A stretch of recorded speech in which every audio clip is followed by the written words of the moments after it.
প্রিয় দর্শক, এনটিভির সাপ্তাহিক আয়োজন তথ্য প্রযুক্তির দুনিয়ায় আপনাদের আমন্ত্রণ জানাচ্ছি আমি শাফিয়া হক পিউ। তথ্য প্রযুক্তি খাতের নানা দিক নিয়ে সাজানো হয়েছে আমাদের আজকের পর্ব।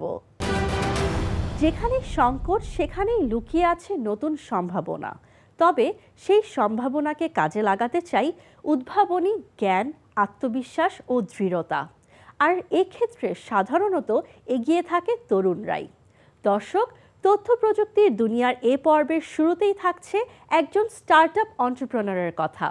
শিশুদের প্রয়োজনীয় পণ্যের সমাহার নিয়ে তৈরি ই-কমার্স সাইট aladdinkids.com এর কার্যক্রম ও পেছনের গল্প থাকছে এবারের প্রতিবেদনে।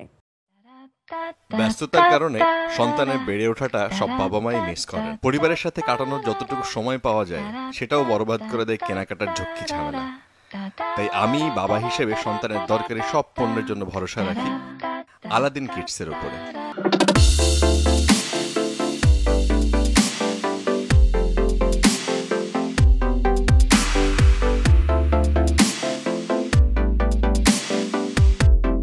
আমার দুটা বেবি, তো যেটা হতো যে আমি যখন চাকরি করতাম, আমি এবং আমার ওয়াইফ দুজনে চাকরি করতাম, ওদের জন্য আমার এত পরিমাণ জিনিসপত্র কিনতে হতো যে আমার কাছে মনে হচ্ছে সেটাই এক ধরনের চাকরি। এই প্রোডাক্টগুলো আমি কখনোই একটা জায়গায় পেতাম না, দোকান থেকে কিনতে হলে এক এক জায়গা থেকে কিনতে হতো। তখন আমার কাছে মনে হলো যে একটা প্ল্যাটফর্মে যদি বেবিদের সব কিছু থাকে তাহলে এইটা বাবা মায়েদের জন্য অনেক সুবিধা হয়। আর এখন আমাদের যেটা হয়েছে যে অধিকাংশ মানুষ যেহেতু ফ্যামিলি নিউক্লিয়ার ফ্যামিলি, দেখা যায় হাজব্যান্ড ওয়াইফ দুজনই চাকরি করেন বা নানান ধরনের ব্যস্ততা থাকে, সেই ক্ষেত্রে কারো একটা বা দুইটা বাচ্চা হলে তাদের জন্য এত পরিমাণ প্রোডাক্ট দরকার হয়, সেগুলো আসলে বিভিন্ন জায়গা থেকে কেনাটা এটা আমার মনে হয় অনেক বড় ভোগান্তি। আমার এক কাজিন হচ্ছে রংপুর থাকে, তার হাজব্যান্ডের চাকরি সূত্রে, তো সেইখানে মাঝে মাঝেই এরকম হতো যে তার নানান ধরনের প্রোডাক্ট দরকার হতো যেটা আমার ঢাকা থেকে কিনে আমার তাকে পাঠাতে হতো। তখন আমার মনে হলো যে সারা বাংলাদেশের এত মা, আমাদের দেশে প্রতিদিন 8,000 নতুন শিশু জন্ম নেয় এবং আমাদের যে টার্গেট মার্কেট 0 থেকে 14 বছর পর্যন্ত, এখানে প্রায় 4.5 কোটি বেবি আছে, কিন্তু এদের প্রোডাক্ট একটা জায়গায় কোথাও পাওয়া যাচ্ছে না। এবং এখন যেহেতু অনলাইনের প্রতি মানুষের ডিপেন্ডেন্সিটা বেড়েছে, অনলাইন ব্যাপারটা মানুষজন বুঝছে, তো অনলাইনে যদি এরকম একটা প্ল্যাটফর্ম হয় যেখানে বেবিদের সব কিছু পাওয়া যাবে, সেই চিন্তা থেকেই বেসিক্যালি আমাদের এই কাজটা শুরু।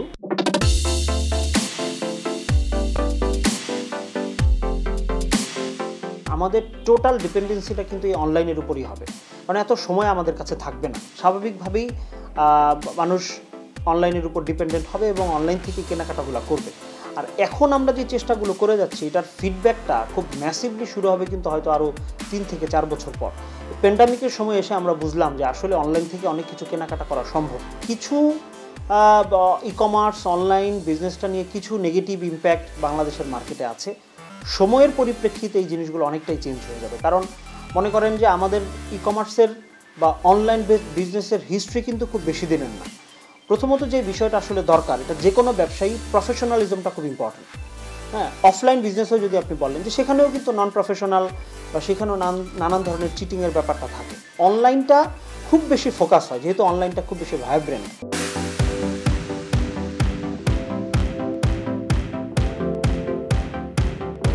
আমরা মার্কেটিং টুল হিসেবে ইউজ করি হচ্ছে সোশ্যাল মিডিয়াগুলো, যেমন ফেসবুক, টুইটার, ইনস্টাগ্রাম, লিঙ্কডইন, এই জায়গাগুলোতে আমরা মার্কেটিংয়ের জন্য ইউজ করি। আর কাস্টমার বেসিক্যালি আমাদের অর্ডারগুলো করে হচ্ছে আমাদের ওয়েবসাইটে। আমাদের ওয়েবসাইট আছে www.aladdinkids.com, সেই জায়গায় কাস্টমার অর্ডারটা করে। একটু যদি আমি আপনাকে দেখাই যে এই হচ্ছে আমাদের ওয়েবসাইট, ওয়েবসাইটের তথ্যটা একটু যদি যাও, যে এটা হচ্ছে আমাদের ওয়েবসাইট। হ্যাঁ, এই প্রোডাক্টটায় কাস্টমার যদি একটা প্রোডাক্ট অর্ডার করতে চায় তখন সেইখানে সাইজগুলো দেখা যায় এবং স্পেসিফিকেশন এখানে দেওয়া আছে, এটা কোন ধরনের ফেব্রিক, কোন ধরনের প্রোডাক্ট, এই প্রোডাক্টের সাইজ কি, ডিটেলটা এখানে দেওয়া আছে।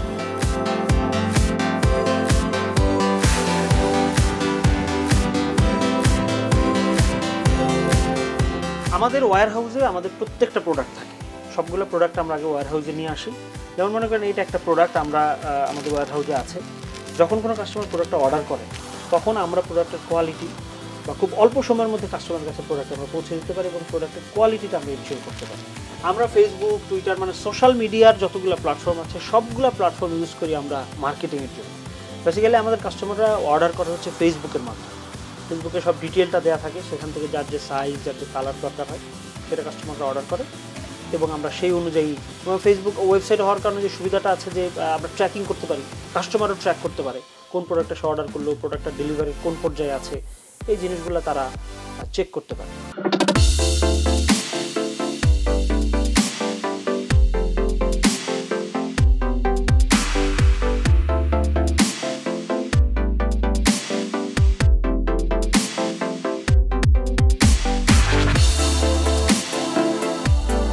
আমাদের ফ্যাশন আইটেমটা আমরা শুরুর দিকে সব কিছু চায়না থেকে আনতাম। পরবর্তীতে যেটা আমাদের মনে হলো যে আমাদের দেশীয় কালচারের অনেক ভালো প্রোডাক্ট ডেভেলপ করা সম্ভব। পরবর্তীতে আমরা নিজেরা বানানো শুরু করি। আমাদের 3 বছর আগে আমরা একটা ফ্যাক্টরি ডেভেলপ করেছি মাওনাতে, এটা আমাদের সবচেয়ে বড় ফ্যাক্টরি। আর এটা আমরা এই জানুয়ারি 1 তারিখ থেকে এটার কাজ শুরু করেছি আর কি, একদমই শুরু। এটাও আমরা হয়তো আস্তে আস্তে বড় কাজ করবো।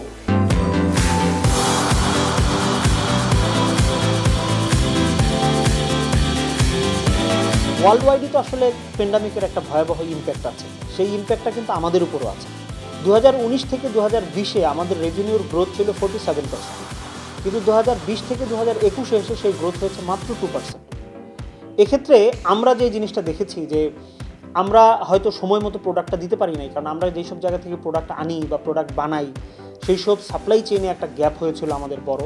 আরেকটা বড় গ্যাপ হয়েছে আসলে কাস্টমারের ডিমান্ড থাকলেও 2021-এ এসে কাস্টমারের কাছে আসলে পর্যাপ্ত টাকা ছিল না, ক্যাশ ছিল না। তবে আমরা আশা করছি 2022-এ এটা অনেকটা কেটে যাবে এবং হয়তো 25 পর্যন্ত গিয়ে বাংলাদেশে একটা এই ইন্ডাস্ট্রিটা একটা বুম করবে। এবং গভর্নমেন্ট যদি সেই সময়কে টার্গেট করে যদি গভর্নমেন্ট পর্যাপ্ত পলিসি নিতে না পারে, তাহলে কিন্তু এটা যেমন এই ইন্ডাস্ট্রিটা ক্ষতিগ্রস্ত হবে এবং এইটার একটা বড় ইম্প্যাক্ট কিন্তু ইকোনমির মধ্যেও পড়বে, কারণ ইকোনমি কিন্তু কোনোভাবে এইটাকে অস্বীকার করতে পারবে না। বাচ্চাদের ফ্যাশনেবল পোশাক, জুতো, খেলনা সহ সব ধরনের পণ্য পাওয়া যায় এখানে। তাদের পণ্যের মান এবং দামের ব্যাপারে যেমন আস্থা রাখা যায়, তেমনি সময় মতো ডেলিভারি ভোগান্তিও অনেক কমায়। ইনভেস্টমেন্ট ছাড়া কোনোভাবেই স্টার্টআপগুলোকে ডেভেলপ করা সম্ভব না, কারণ আমার সেই সক্ষমতা হয়তোবা নেই। আমি ব্যাংক থেকে নর্মাল প্রসিডিওরে টাকা নিব এবং নর্মাল প্রসিডিওরে আমি টাকাটা ফিডব্যাক দিব, তাহলে কিন্তু খুব বড় প্রতিষ্ঠান অল্প সময়ের মধ্যে করা সম্ভব না। স্টার্টআপের জন্য ফিন্যান্সটা একদম অবশ্যম্ভাবী, কিন্তু সেই ফিন্যান্সটাও হতে হবে হচ্ছে ভেঞ্চার ক্যাপিটাল স্ট্রাকচার। নর্মাল ব্যাংকের এই ইনভেস্টমেন্ট বা এই বিনিয়োগ দিয়ে আসলে স্টার্টআপ কালচারটাকে ডেভেলপ করা সম্ভব না। তো যেহেতু গভর্নমেন্টের পক্ষ থেকে এই ধরনের, ইন্ডিয়াতে যেটা হয়েছে, ইন্ডিয়াতে আইটি বেসড কোম্পানি এবং স্টার্টআপের বুম হওয়ার ক্ষেত্রে একটা বড় ভূমিকা কিন্তু আছে সরকারের। তারা একটা বড় ফান্ড ডেভেলপ করেছে এবং এটা ঘোষণা দিয়ে দিয়েছে যে স্টার্টআপের জন্য আমরা এই ফান্ডটা ডিসবার্স করব। যখন এই ঘোষণাটা এসেছে তখন প্রাইভেট ভেঞ্চার ক্যাপিটালগুলাই ব্যাপকভাবে ইনভেস্ট করছে সেখানে, কারণ তাদের চিন্তাটা হচ্ছে সরকার যদি এখানে ইনভেস্ট করে তাহলে তো আমাদের পক্ষে কিছু করার থাকবে না। ব্যাপারটা কিন্তু মানে খুবই টেকনিক্যাল একটা ব্যাপার এবং এই কারণে 2020-21-এ ইন্ডিয়ার স্টার্টআপ এবং ইন্ডিয়ার আইটি বেসড কোম্পানিগুলো ব্যাপক বুম করেছে। বাংলাদেশে বেশ কয়েকটা প্রতিষ্ঠান অলরেডি বাইরের ভেঞ্চার ক্যাপিটাল থেকে কিন্তু ফান্ড নিয়েছে এবং তারা ভালো করছে, বেশ বড় বড় ফান্ড তারা পেয়েছে। তো এইটাকে ম্যাসিভলি ছড়িয়ে দিতে হবে।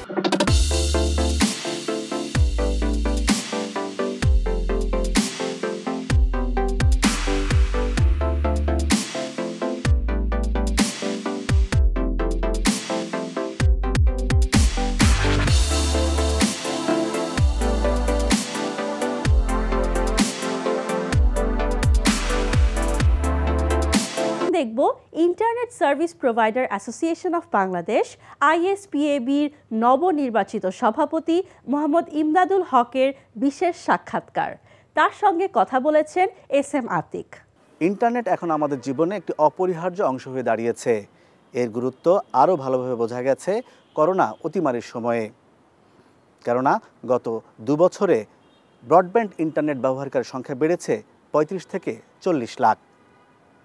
দর্শক, ইন্টারনেট সার্ভিস প্রোভাইডার অ্যাসোসিয়েশন বাংলাদেশের সভাপতি জনাব ইমদাদুল হক আছেন আমাদের সাথে। তার সাথে কথা বলবো ইন্টারনেটের সার্বিক বিষয় নিয়ে। জনাব ইমদাদুল হক, আপনাকে স্বাগত জানাচ্ছি তথ্য প্রযুক্তির দুনিয়ায়। ধন্যবাদ আপনাকে। জানুয়ারি 13 তারিখ থেকে আপনার কমিটি দায়িত্ব নিয়েছে। শুরুতে আপনার কাছে জানতে চাইব আপনার কর্মপরিকল্পনা সম্পর্কে। ধন্যবাদ আপনাকে। আপনারা জানেন যে আমাদের এই যে 2004টা ISP সারা বাংলাদেশে ইন্টারনেট সেবা দিচ্ছে, তার মধ্যে অনেক সমস্যা আছে। যেই সমস্যাগুলো আসলে আমাদের অ্যাসোসিয়েশনটা আমরা করি সরকারের সাথে বসে, যতগুলো সমস্যা থাকবে সবগুলো সমস্যা সমাধান করে সরকারেরও যাতে পারপাস সলভ হয় এবং আমাদের ব্যবসায়ীরাও যাতে বিজনেস করতে পারে। আপনারা জানেন যে আমাদের অনেকগুলো লেয়ার আছে ইন্টারনেট এই যে আমরা সেবা দিচ্ছি তার মধ্যে প্রথমে আমি বলি যে সাবমেরিন কেবল বা আইটিসি, তারপরে আছে আইএইজির পরে আছে আমরা আইএসপি, এবং প্রত্যেকটা লেয়ারের মাঝখানে আছে আমাদের এনটিটিএন সার্ভিস। আমাদের এই সেবাগুলো দিতে যে দেখা যাচ্ছে যে অনেক জায়গায় ওভারল্যাপিং হচ্ছে, যেমন একজনের সেবা আরেকজনে দিচ্ছে। আমরা চাই, বিশেষ করে আমরা আইএসপি যারা বিজনেস করি, আমরা চাচ্ছি যে প্রত্যেকের জন্য একটা লেভেল প্লেইং ফিল্ড তৈরি করা, যাতে সুন্দরভাবে আমরা ব্যবসাটা করতে পারি। দেখা যাচ্ছে যে আমাদের ন্যাশনাল আইএসপি অনেক জায়গায় প্রত্যন্ত অঞ্চলে যাচ্ছে, আবার সেই জায়গায় আমাদের ছোট ছোট আইএসপিগুলো আছে। তার মানে আবার অনেক জায়গায় ডিভিশনাল আইএসপি আছে, জেলা আইএসপি আছে। প্রত্যেকে যাতে স্ব ক্ষেত্রে যাতে তারা বিজনেসটা করতে পারে, সেই জায়গাটাতে আমাদের কাজ করতে হবে। আমরা প্রায় অভিযোগ পেয়ে থাকি ইন্টারনেটের দাম বেশি, গ্রাহক তার কাঙ্ক্ষিত সেবা পাচ্ছেন না। কি বলবেন এখানে? প্রাইসিংয়ের ক্ষেত্রে যদি বলেন, আমি মনে করি যে 5 Mbps 500 টাকা বা 500 টাকা ইন্টারনেট প্রাইস, এটা মনে আমাদের সাউথ এশিয়াতে আমরাই মনে সর্বপ্রথম সরকার চাচ্ছে, আমরাও সেটা ইমপ্লিমেন্ট করেছি। এখন আসলে প্রাইস কমার আর কিছু নেই, কোয়ালিটি সার্ভিস বাড়ার অনেক সুযোগ আছে। আসলে কাঙ্ক্ষিত সেবাটা আমরা পাচ্ছি না, এর মধ্যে অনেকগুলো নিয়ামক আছে। আমি বলবো যে প্রথম আমাদের সমস্যাটাই হলো ট্রান্সমিশন নেটওয়ার্ক। আমরা যখন একটা ব্যান্ডউইথ ঢাকা থেকে ঢাকার বাইরে বা কোনো একটা জায়গায় নিয়ে যাই, তখন কিন্তু আমাদের অ্যান্টিটেনের উপর নির্ভর করতে হয়। অনেক জায়গায় দেখা যায় যে শুধুমাত্র একটা অ্যান্টিটেন, সেখানে হয়তো আরেকটা অ্যান্টিটেন নেই। তখন দেখা যাচ্ছে যে আন্ডারগ্রাউন্ড ফাইবার কোনো জায়গায় যখন কাটা যায়, তখন আমাদের সার্ভিসটা ব্যাহত হয়। আবার অনেক ক্ষেত্রে দেখা যায় যে আমাদের আইটিসি, যেখান থেকে আমরা ব্যান্ডউইথটা আমাদের আমদানি হয়, সেখানেও সমস্যা হয়। আমাদের সাবমেরিন কেবল যেটা সিমি 4, সেটা বছরে 4 বার সেটা মেনটেন্যান্সের মধ্যে চলে যায়। ওই সময় আমরা সার্ভিস ইন্টারাপশন পাই। এই সার্ভিস ইন্টারাপশনগুলো যদি আমরা যতক্ষণ পর্যন্ত ঠিক করতে না পারবো, ততক্ষণ পর্যন্ত আসলে কোয়ালিটি সার্ভিস দেওয়া আসলেই অনেকটা টাফ। আবার অনেক ক্ষেত্রে দেখা যায় যে আমাদের প্রত্যন্ত অঞ্চলে যেই আমাদের অপারেটরগুলো আছে, সেই অপারেটরগুলো অনেকেই আবার লাইসেন্সবিহীন অপারেটরের কাছ থেকে সেবাটা নিচ্ছে। বিশেষ করে এটা গ্রামে গঞ্জে এটা দেখা যায়, বিশেষ করে থানা লেভেলে আপনার অবৈধ আইএসপির সরাসরি গ্রাহকরা বৈধ আইএসপি থেকে অবৈধ আইএসপি থেকে সেবা নিতে বাধ্য হচ্ছে, একটাই কারণ মাসল পাওয়ার। সো আমি ঘুরে ফিরে ওই একটা জায়গায় আমি বলবো যে আমাদের এই মাসল পাওয়ার যতক্ষণ পর্যন্ত আমরা টাইটেল করতে না পারবো, ততক্ষণ পর্যন্ত বিশেষ করে প্রত্যন্ত অঞ্চলের কাঙ্ক্ষিত গ্রাহক সেবাটা দেওয়াটা আমাদের জন্য কষ্টকর। সাথে আমি আরেকটু অ্যাড করতে চাই, আপনারা দেখেন আমরা যখন ব্যান্ডউইথ কিনি আমাদের আইজির কাছ থেকে, ঢাকা শহরে আমাদের প্রাইস কম, ঢাকার বাইরে কিন্তু আমাদের পার Mbps বেশি প্রাইসে কিনতে হয়। আমি বলেই দিচ্ছি, ঢাকা শহরে আমাদের 365 টাকা পার Mbps আমরা ব্যান্ডউইথ কিনছি, ঢাকার বাইরে ঠিক একই ব্যান্ডউইথ আমরা 400 টাকায় কিনছি। ঢাকার বাইরের একটা লোকের বাইং পাওয়ার আর ঢাকা শহরের বাইং পাওয়ার কিন্তু এক নয়। তারপরও আমাদের কিনতে যেই ওইখানে আমরা বেশি টাকা দিচ্ছি। তো আমরা বিক্রি করতে গেলে আমরা যদি তখন দেখা যাচ্ছে যে বিক্রি করার সময় সার্ভিস কোয়ালিটির উপর হ্যাম্পার হয়ে যাচ্ছে। তার মানে আমাকে তো প্রফিটটা বের করে আনতে হবে একটা প্রত্যন্ত অঞ্চলের জনগণকে সেবা দিয়ে, এবং ঢাকা শহরের একটা জনগণকে সেবা দিয়ে হয়তো ঢাকা শহরে আমি প্রফিট মার্জিনটা বেশি করছি, কিন্তু প্রত্যন্ত অঞ্চল কিন্তু আমি সেই প্রফিট মার্জিনটা আমরা করতে পারছি না, কারণ আমাদের কিনাতেই আমাদের অধিক খরচ করতে হচ্ছে। সো এই জায়গাটাতে সরকারকে বলবো যে এক দেশ এক রেট, সর্বক্ষেত্রে এক দেশ এক রেট হতে হবে। ট্রান্সমিশন আবার সেখানে অ্যাড হবে। ট্রান্সমিশন আপনি দেখেন, আমি ঢাকা শহরের ট্রান্সমিশন কস্ট আর ঢাকার বাইরের ট্রান্সমিশন কস্ট কিন্তু এক নয়, যেটা আমাদেরকে এনটিটিএন যে ট্রান্সমিশনটা আমাদেরকে দিয়ে থাকে। তার মানে আমাদের ট্রান্সমিশনের জায়গাটাতেও আমাকে হাত দিতে হবে। আপনারা জানেন কিছুদিন আগে ক্যাশ সার্ভার নিয়ে আমাদের বিশেষ করে প্রত্যন্ত অঞ্চলে যে ক্যাশ সার্ভারগুলো আছে, সরকার সেই ক্যাশ সার্ভারগুলো তুলে নিয়েছে সিকিউরিটি রিজনে। আমরা যদিও অনেক ক্ষেত্রে আমরা দ্বিমত পোষণ করেছি, কিন্তু সরকার সিকিউরিটি রিজন দেখে আমাদের এই ক্যাশ সার্ভারগুলো তুলে নিয়েছে।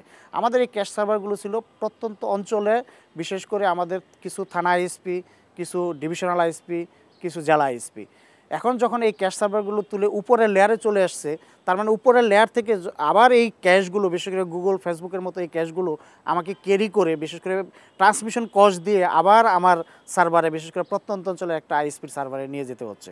যখন আমি প্রত্যন্ত অঞ্চলে আইএসপি সার্ভার নিচ্ছি, এইখানে যে এই যে কস্টটা অ্যাড হচ্ছে, এই কস্টটা কিন্তু আলটিমেটলি প্রকারান্তরে গ্রাহকের পর্যায়ে যে এই টাকাটা অ্যাড হচ্ছে। সো এই জায়গাগুলোতে আমাদের আসলে আরেকটু গভীরভাবে কাজ করতে হবে। রাজধানী বা মহানগরে তো ইন্টারনেট সেবা আপনারা পৌঁছে দিয়েছেন, কিন্তু প্রত্যন্ত অঞ্চলে নিয়ে যাওয়ার ব্যাপারে আপনাদের কি কর্মপরিকল্পনা আছে? বিশেষ করে সরকার তো আপনাদের কিছু বাধ্যবাধকতা দিয়ে দিয়েছে, তো সেটা আপনারা কতটুকু বাস্তবায়ন করতে পারছেন? আসলে আমাদের নতুন গাইডলাইন, যেটা আমাদের মাননীয় মন্ত্রী মহোদয় মোস্তফা জব্বার উনি সেটাকে ডিক্লেয়ার করলেন, গত বছরই আমরা সেই গাইডলাইনটা পেয়েছি। আমরা আসলে কাজও শুরু করেছি, বিশেষ করে আমাদের ন্যাশনাল আইএসপি এবং ডিভিশনাল আইএসপি যার যার এরিয়া যতটুকু যাওয়ার তারা যাচ্ছে, বাট আমরা কিছু বাধার সম্মুখীন হচ্ছি। বাধার সম্মুখীন যখন একটা আইএসপি একটা প্রত্যন্ত অঞ্চলে বা একটা থানাতে যখন তার সার্ভিসটা নিয়ে যাচ্ছে, ওই জায়গায় কিন্তু থানারও অনেকগুলো লাইসেন্স আছে বা জেলারও কিছু লাইসেন্স আছে, আবার ডিভিশনালও কিছু লাইসেন্স আছে।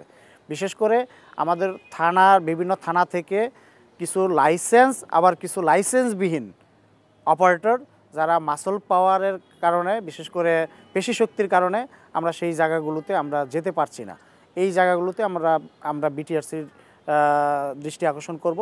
বিটিআরসি যাতে আমরা যাতে প্রত্যেকটা অঞ্চলে যেতে পারি সেই ব্যবস্থাটুকু অন্তত আমাদেরকে করে দিবে। আমরা আরেকটু বলতে পারি যে আমাদের মাননীয় মন্ত্রী মহোদয় যদিও আমাদেরকে আশ্বস্ত করেছে যে তারা এই মাসল পাওয়ারের বিরুদ্ধে সরকার কাজ শুরু করবে, বাট সেটা দৃশ্যমান কিছু কাজ লাগবে। দৃশ্যমান যতক্ষণ পর্যন্ত কিছু কাজ না দেখব আমরা, বা জাতি যতক্ষণ পর্যন্ত না দেখবে ততক্ষণ পর্যন্ত আসলে আমরা এই মাসল পাওয়ার থেকে আমরা বের হতে পারবো না। আমরা শুনেছিলাম যে সরকার ব্যান্ডউইথ রপ্তানি করতে চায়, এর সুযোগ কতটুকু? আপনারা কি ব্যান্ডউইথ পর্যাপ্ত পরিমাণে ব্যবহার করতে পারছেন না? আমি একটু পিছনের দিকে যাচ্ছি। আপনারা জানেন যে আমরা এই কোভিড সিচুয়েশন, প্যান্ডামিক সিচুয়েশন আসার আগে আমাদের ব্যান্ডউইথ ইউজ ছিল মাত্র 1400 জিবিপিএস। এখন কিন্তু 2600 জিবিপিএস অলরেডি আমরা ক্রস করে ফেলেছি। আমরা অভ্যস্ত হয়ে গিয়েছি ইন্টারনেটের উপর। আমরা সারা জাতি এখন ইন্টারনেটের উপর নির্ভরশীল। সবার ব্যবসা বাণিজ্য, শিক্ষা প্রতিষ্ঠান, আমাদের স্বাস্থ্য, কৃষি, এভরিথিং আমাদের ইন্টারনেটের উপর নির্ভরশীল। আমাদের সিমি 4 এবং সিমি 5 যেই ক্যাপাসিটি আছে, আমি মনে করি না এই মুহূর্তে যতক্ষণ পর্যন্ত সিমি 6 না আসবে ততক্ষণ পর্যন্ত আমরা ব্যান্ডউইথ রপ্তানি করার কোনো সুযোগ আছে। আমাদের যা ক্যাপাসিটি আছে আমরা মনে হয় আমরা শর্টের মধ্যে পড়ে যাব খুব সহসাই। হয়তো আমাদেরকে উল্টা আমদানি করতে হবে বিভিন্ন আশেপাশে বিভিন্ন কান্ট্রি থেকে। আপনি তো আইএসপিএবির দায়িত্ব নিয়েছেন, সংগঠনের সভাপতি হিসেবে সরকারের কাছে বা পলিসি মেকারদের কাছে কি সহায়তা চান? সরকারকে আমাদেরকে হেল্প করতে হবে।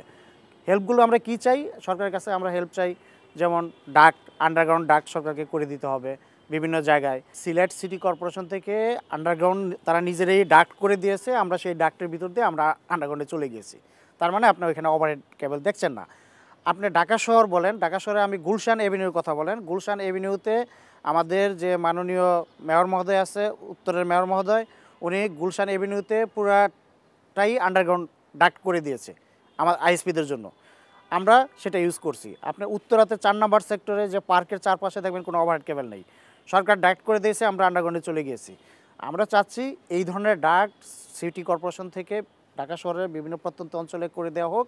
করে দিলে আমরা অটোমেটিক আন্ডারগ্রাউন্ডে চলে যাব। আমরাও চাই না ওভারহেড, কারণ ওভারহেড মেনটেন করতে আমাদের কিন্তু প্রচুর খরচ করতে হয় এবং প্রচুর সময় দিতে হয়। তার মানে সময় মানে আমার এখানে কস্ট ইনভলভমেন্ট আসছে। আন্ডারগ্রাউন্ডে গেলে হয়তো বছরে একদিন, 2 বছরে একদিন আপনার ইন্টারাপশন হবে, ইউজারদের ইন্টারাপশনটা কমে যাবে, কোয়ালিটি সার্ভিসটাও বেড়ে যাবে। ট্রান্সমিশন নেটওয়ার্ক, ঢাকা থেকে যখন আমি চট্টগ্রাম যাব, ঢাকা থেকে খুলনা যাব, বরিশাল যাব, ঢাকা থেকে ইভেন ঢাকার আশেপাশে 2500 রূপগঞ্জ যাব, তখনও আমাকে ট্রান্সমিশন কস্ট, যেই পরিমাণ ট্রান্সমিশন কস্ট দিতে হয়, অনেক ক্ষেত্রে দেখা যায় যে আমার ইন্টারন্যাশনাল ব্যান্ডউইথের প্রাইসের থেকেও বেশি। সেই জায়গাগুলোতে সরকারকে কাজ করতে হবে এবং সরকারকে যারা এনটিটিএন সার্ভিস যারা আমাদেরকে দিচ্ছে তাদেরকেও একটু সরকার বলে দিতে হবে যে তারা যাতে তাদের প্রাইসটা আরও কমিয়ে নিয়ে আসে। যতক্ষণ পর্যন্ত তারা কমিয়ে নিয়ে আসবে, আর ওই জায়গাটাতে আমি বলবো আরও প্রতিযোগিতামূলক ব্যবস্থাটা নিয়ে আসতে হবে। আপনারা জানেন যে আমাদের দেশে 2টো প্রাইভেট এন্টারটেইন প্রথম আন্ডারগ্রাউন্ড সার্ভিস শুরু করে, নতুন আরেকটা কোম্পানি এসছে রিসেন্টলি। তো 3টা কোম্পানি আমার মনে হয় এই 2000 অপারেটর প্লাস মোবাইল অপারেটর আছে এবং অন্যান্য অপারেটরদেরকে সার্ভিস দেওয়ার মতো সাফিসিয়েন্ট না। আমরা এই জায়গাটাতে বিশেষ করে ডিভিশনাল ট্রান্সমিশন নেটওয়ার্কের জন্য ডিভিশনাল লাইসেন্স আমরা সরকারের কাছে চাচ্ছি, যে কিছু ডিভিশনাল লাইসেন্স দেওয়া হোক যাতে আমরা অল্প খরচে ব্যান্ডউইথ এক জায়গা থেকে আরেক জায়গায় পরিবহন করতে পারি। জনাব ইমদাদুল হক, আপনাকে ধন্যবাদ তথ্য প্রযুক্তির দুনিয়ায় সময় দেওয়ার জন্য। ধন্যবাদ আপনাকে এবং এনটিভি পরিবারকে। উন্নয়নের মহাসড়কে হাঁটছে বাংলাদেশ। উৎপাদন যেমন বাড়ছে তেমনি চাহিদা বাড়ছে এক গন্তব্য থেকে অন্য গন্তব্যে পণ্য পরিবহনেরও। কিন্তু বাংলাদেশে পণ্য পরিবহন ব্যবস্থা এখনও তুলনামূলক জটিল ও ব্যয়বহুল, বিশেষ করে ইন্ডাস্ট্রিয়াল পণ্য পরিবহন। এছাড়াও আমদানি রপ্তানি পণ্য পরিবহনে থাকে অনেক পেপার ওয়ার্ক। এই সব সমস্যার সমাধান মিলছে গুডস ইন মোশন জিম নামের একটি অ্যাপে।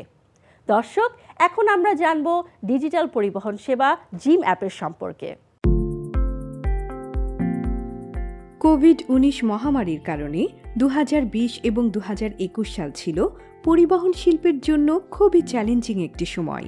লকডাউনের সময় হোম অফিস থেকে নিরবিচ্ছিন্ন পণ্য পরিবহন সেবা নিশ্চিত করেছে জিম।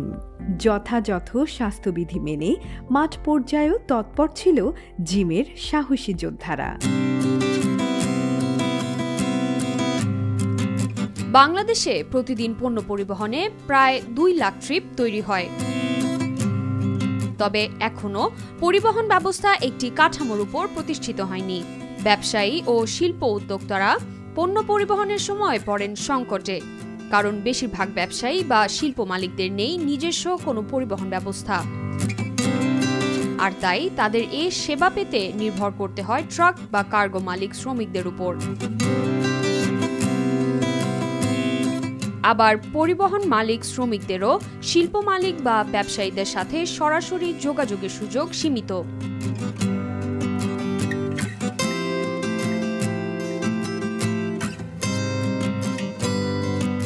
যার সুবিধা নেয় মধ্যস্বত্বভোগী। এই সংকট খুব গভীরভাবে পর্যবেক্ষণ করে তার সমাধানের লক্ষ্য নিয়েই সূচনা অ্যাপ ভিত্তিক পণ্য পরিবহন সেবা গুডস ইন মোশন বা জিম। ডিলে হচ্ছে, প্রোডাক্টের সিকিউরিটি নাই, তার ট্রান্সপারেন্সি নাই, এগুলোর কারণেও কিন্তু ইনএফিসিয়েন্সি বিল্ড আপ হচ্ছে। আবার পার্টনারের সাইডে যদি আসি, অর্থাৎ আমরা যাদেরকে পার্টনার বলছি, যারা ট্রান্সপোর্ট সার্ভিস প্রোভাইড করে, তাদেরও কিন্তু এই যে তাদের যে ভেহিকেল, তাদের যে ট্রাকগুলা, এগুলাকে এফিসিয়েন্টলি চালানো, এফিসিয়েন্টলি মনিটর করার কোনো ব্যবস্থা নাই। এই ব্যবস্থা না থাকার কারণেই হয়তো তারা বেশি ভাড়া চায়, তাদের কস্ট কভার করতে চায়, অর্থাৎ তারাও কিন্তু সাফারার। একটা মার্কেট এফিসিয়েন্ট হতে হলে তার প্রথম রিকোয়ারমেন্টটা হচ্ছে একটা মার্কেট এক্সিস্ট করা, মানে যেখানে বায়ার এবং সেলার আসবে, এসে তাদের যে প্রয়োজন সেটা নেগোশিয়েট করবে এবং একটা দাম নির্ধারণ হবে, সেখান থেকে একটা প্রোডাক্ট বা সার্ভিস নিয়ে যাবে। এটাকে যদি আমি মার্কেট বলি, আসলে ট্রান্সপোর্টেশন সেক্টরে আমাদের এমন কোনো মার্কেটই নাই, মার্কেট এক্সিস্টই করে না। যেহেতু আমার এখানে মার্কেট এক্সিস্ট করছে না, সেহেতু এখানে আমরা এটাকে বিভিন্নভাবে এটা ম্যানিপুলেট হয়। এটা বিভিন্ন জেলায়, বিভিন্ন পোর্টে, বিভিন্ন ইকোনমিক জোনে এবং আমার এসএমইর পার্সপেক্টিভ থেকে, এন্টারপ্রাইজের পার্সপেক্টিভ থেকে ম্যানিপুলেশনগুলো হচ্ছে। ম্যানিপুলেশন হচ্ছে মানেই কেউ না কেউ এখান থেকে বেনিফিট পাচ্ছে এবং কেউ না কেউ বেনিফিট হারাচ্ছে। এটাই হচ্ছে ইনএফিসিয়েন্সি। এই ইনএফিসিয়েন্সির জায়গাটাকে যদি আমরা অ্যাড্রেস করতে চাই, আমাদের প্রথম কাজ হচ্ছে একটা মার্কেট প্লেস প্রিপেয়ার করা, মার্কেট প্লেস তৈরি করা, যেখানে যার ট্রান্সপোর্টের দরকার সে আসতে পারবে, আর যে ট্রান্সপোর্ট সার্ভিস দেয় সেও আসতে পারবে। ওইটা মাথায় রেখেই আমরা প্রথম যেটা চিন্তা করলাম যে একটা মার্কেট প্লেস আমরা প্রিপেয়ার করব। এবং 2018 সাল থেকে আমাদের যে কোম্পানিটা যখন শুরু হয়, আমরা ফোকাস করেছি প্রথমে এন্টারপ্রাইজ মার্কেটটাকে অ্যাড্রেস করব। যেহেতু এন্টারপ্রাইজ মার্কেটেই এই ট্রিপের ভলিউম, আমি যদি বলি যে বাংলাদেশে অন অ্যান অ্যাভারেজ প্রতিদিন 2 থেকে 2.5 লক্ষ ট্রিপ হয়, কমার্শিয়াল ট্রিপ। এটার মধ্যে কিন্তু মেজরিটি হচ্ছে এন্টারপ্রাইজ।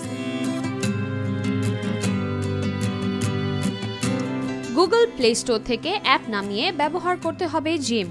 অ্যাপে ঢুকে কখন, কোথা থেকে কোথায় পণ্য যাবে, কি ধরনের যান তার প্রয়োজন হবে, তার সব গ্রাহক নিজে ঠিক করে দিতে পারে। এরপর জিমের পার্টনার পরিবহন মালিকরা ট্রিপ নিতে অনলাইনে বিড করেন।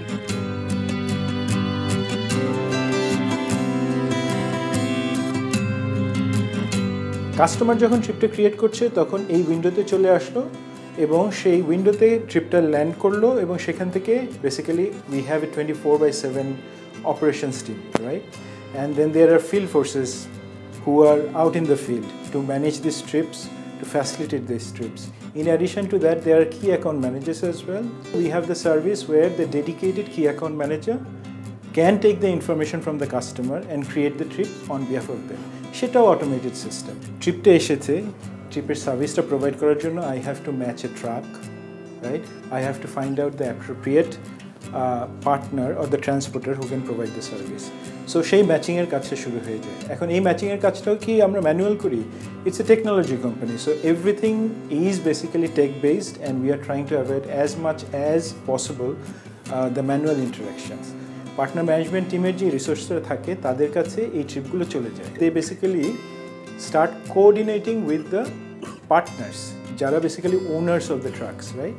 সাইমালটেনিয়াসলি যেটা হয়, পুরো প্যাথটা আমরা মনিটর করতে থাকি।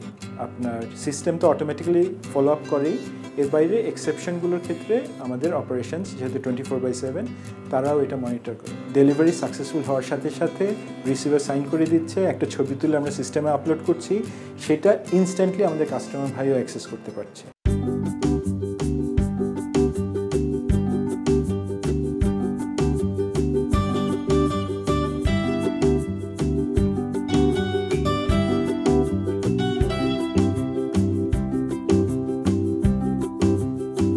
শুধু পণ্য পরিবহনই নয়, পরিবহন সংক্রান্ত সব ধরনের সেবা পাওয়া যাচ্ছে এই অ্যাপ থেকে।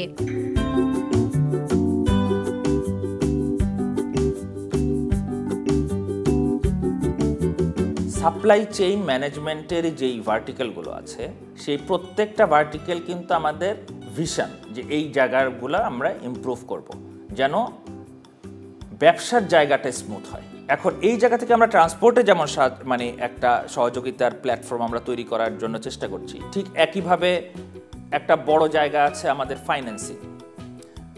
আমাদের বোথ সাপ্লাই এবং ডিমান্ড এন্ডে কাস্টমার এবং যারা ট্রান্সপোর্ট সার্ভিস প্রোভাইডার তাদের কিন্তু ফাইন্যান্সিংয়ের নিড আছে।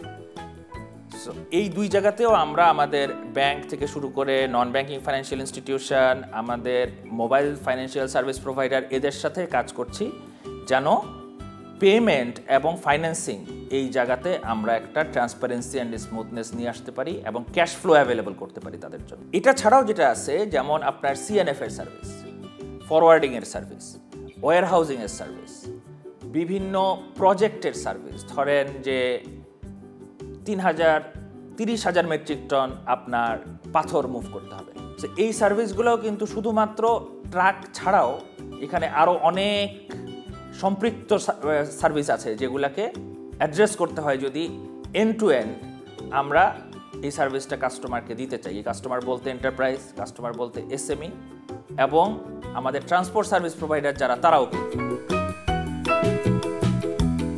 আপাতত সড়ক ও নৌপথে পণ্য পরিবহন সেবা দিয়ে আসলেও শিগগিরই এয়ার কার্গো সেবা পাওয়া যাবে গুডস ইন মোশন বা জিম অ্যাপে। সার্ভিসটি পেতে জিম ওয়েবসাইট থেকে বা অ্যাপ ডাউনলোড করে রেজিস্ট্রেশন করে আপনার ট্রিপ তৈরি করুন।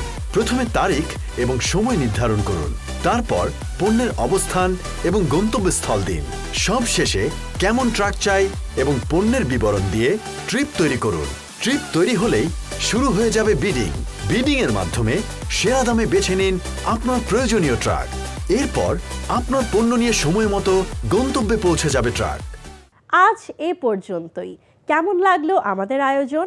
আমাদের অনুষ্ঠান সম্পর্কে আপনাদের মতামত ও পরামর্শ জানিয়ে ইমেইল করুন tpd@ntvbd.com এই অ্যাড্রেসে।